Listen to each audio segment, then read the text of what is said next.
Hello everybody, and welcome back to another video. In today's video, we'll be taking a look at the news we just got. I'm releasing this as soon as I finish recording. Tim Walz is the Democratic nominee for Vice President of the United States. He'll be running alongside Kamala Harris in this election, and we're going to talk about it today. So this came as a surprise to me. Last night we did see Tim Walz become the favorite in the betting odds, but I really still thought it was going to be Josh Shapiro. We had reports in the week leading up to this that his team expected it to be him, that he himself thought it would be him, that he was the favorite, and he was the favorite all week. And until last night, that remained true. So Tim Walz, for those of you who don't know, is the governor of Minnesota. He has served 2 terms, first one in 2018, was reelected in 2022. And he, is certainly an interesting pick because 2 weeks ago, not a lot of people knew even who he was, but he has made a name for himself. He went on, I think he gained a lot of momentum when he went on national TV and said Republicans are weird, and that kind of became like the thing for Democrats. That kind of became part of the campaign. It remains to be seen whether or not that pays off, whether that's an effective strategy, but he kind of coined that type of rhetoric at least. And he I guess has things to tout as governor of Minnesota, whether or not you agree with them. He has done a couple of things. I think he's really paved the way for legalizing marijuana recreationally in the state. He has also, most notably in 2023, he signed a bill that guaranteed free lunch for students in public school ages K through 12. So, he has things to tout. He has things to run on. And his story is interesting. He was a football coach. He taught social studies for 24 years. And he served in the House for a little bit, then was elected governor. And so he's a very interesting pick. Now, I don't think he was the right pick.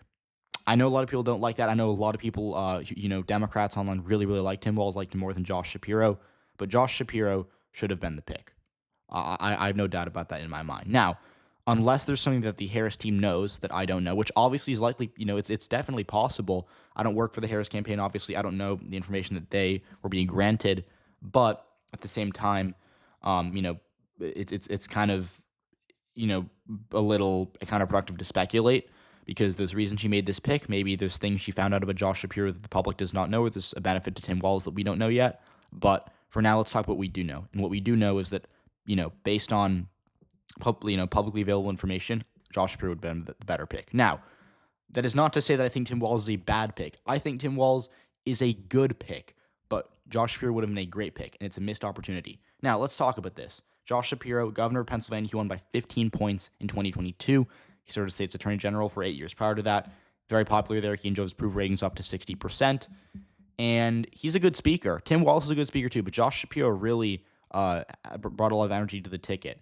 And, in terms of strategy, the main concern about Shapiro is that he was too moderate, especially, could potentially hurt Harris with young voters on the issue of Israel-Palestine.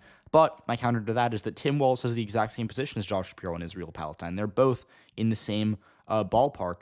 And I would actually believe that a Kamala Harris-Josh Shapiro take would be better at, potentially going on the offensive on Israel, maybe going to the left on it, right? Because Shapiro's Jewish. He can make that appeal without risking without risking the position being called anti-Semitic by Republicans, because we know Donald Trump is very, very right-wing on the Israel issue. In the debate against Joe Biden, he really said that he wanted Israel to go in and, quote, finish the job. So we know Donald Trump. We know where Donald Trump stands. Kamala Harris can define herself, and I thought that had she chosen Shapiro, she could have gone to the left on it because she would have been able to fall back and say, "Look, my vice president's Jewish. This isn't an issue of being anti-Semitic." Whereas with Walz, if she goes to the left, which is possible to appeal to young voters, Trump and Vance can call it anti-Semitic. So I think on that issue, Shapiro would have actually been better for Democrats. And just, in terms of name recognition too, Shapiro is more well-known nationally, and especially for moderate voters who want a reason to vote for Kamala Harris over Donald Trump, who, the majority of the country does not approve of, Shapiro would have been there. But let's not talk about Shapiro. Let's talk about Walz. So Tim Walz, as I said, is governor of Minnesota, and he won by 7.7% in 2022, which is a decent margin. He won by more than most Democrats, so he did outrun most of the down ballot positions. But at the same time, this is not all that impressive a performance. Incumbent governors do very well, generally speaking. It's very hard to lose as an incumbent governor. The only incumbent governor to lose in 2022, I believe, was Steve Sisolak of Nevada, who lost by around a point, and he was not very, he wasn't deeply hated, but he was not very popular either. Tim Walz ran against a pretty underfunded opponent in Scott Jensen, who wasn't even I think he was a doctor who run the Republican primary and did not receive any funding from the national GOP. And, Walz did fine, but this isn't, to me, the performance that's all that impressive. So keep that in mind. And you also have to consider that when you look at the Midwest, other states, Democrats did better. In Wisconsin, I thought, if you watched my channel 2 years ago, I'll admit, I had Tony Evers losing, and I thought it was a pretty done deal. He won by 3.5 against a much more well-funded GOP opponent in a state that's 7% redder. In Michigan, Gretchen Whitmer won by 11.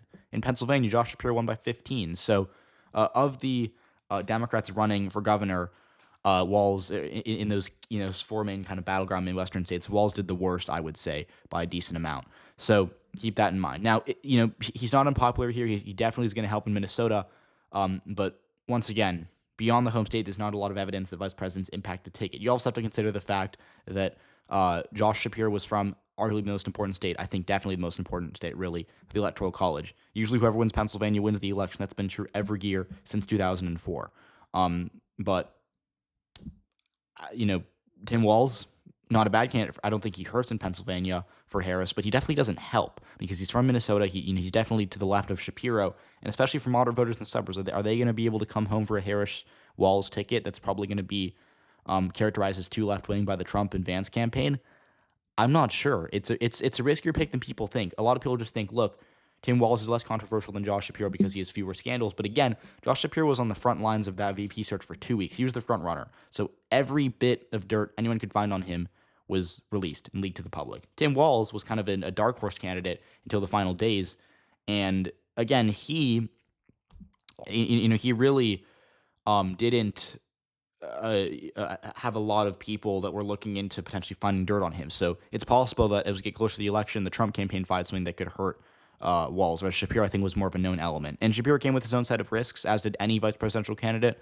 But to me, Tim Walz is more of an unknown, and that inherently is a risk. So those are kind of my brief thoughts on this. I think, sure, it definitely helps in Minnesota. It could help in neighboring Wisconsin, maybe Michigan. But broadly, we don't have any evidence for that. We don't really have a historical president, or not historical, but in the past 10, 20 years, vice presidential nominees usually don't help outside of their home states. I get that Tim Walz is from the Midwest. That definitely helps Kamala Harris. But at the same time, we don't know if that will be enough to get her over the finish line in Wisconsin, in Michigan, in Pennsylvania. So for that reason, I think this is a missed opportunity. Now, Tim Walz, like I said at the beginning of the video, he's not a bad pick. He has a good story to run on, and he can really deliver that Harris message effectively, especially to white voters in the Midwest, which is a demographic Harris needs to, work with, because her polling numbers there, her numbers have increased with almost every demographic. With white voters, specifically older white voters, hasn't been as great for her relative to Joe Biden. So if Walz can deliver that message, that would be a good thing for her. We'll have to see, though. A lot of it's unknown. A lot of it, a lot of it depends on how they run the campaign. Do they go to the left? Do they say, look, we're going to run a very progressive campaign? Or do they say, look, no, we're going to go to the middle. We're going to try to be, kind of like Biden 2020. We're going to say, look, this is a referendum on Trump. This is the anti-Trump campaign. And again, we're just going to kind of see how that works out. We're going to see how they run this campaign. But based on what we know now, this was a fine pick. But to me, Josh Shapiro would have been the better pick. So I see this as a missed opportunity for the Harris campaign. Let me know what you think, and I'll see you all in the next video.